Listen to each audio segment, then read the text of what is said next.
झगड़ा हो गया था, इसलिए ये पहले अकेला आया था। अरे ऐसा झगड़ा? अल हफीज अल्लाह भाई कमाल किस्म का झगड़ा था। आपको तो पता ना आजकल की औलाद है कैसी। ये यार जो मेरा जो बरखुरदार है ना, ये तो परले दर्जे का ये लाडला है। हर 2 मिनट के बाद मुझसे झगड़ा कर लेता है ये। अच्छा, वैसे अब तो आपकी सुलह हो गई ना? क्या अच्छा सवाल कर दिया आपने।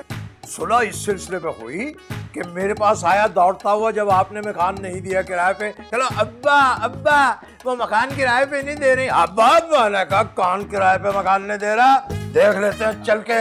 यही होगा ना, जाके रिक्वेस्ट कर लेते हैं जी मकान दे देंगे। हाजी जनाब, मेरा तो एक ही उसूल है, जो दे उसका भी भला, जो न दे उसका तो बेड़ा ही गर्क। क्या कह रहे हैं? अब अब्बा जो है वो मकान की बात कर रहे हैं कि आप मकान दे दें तो अच्छा है, ना दें तो, लेकिन आप दे दें तो बहुत अच्छा होता है।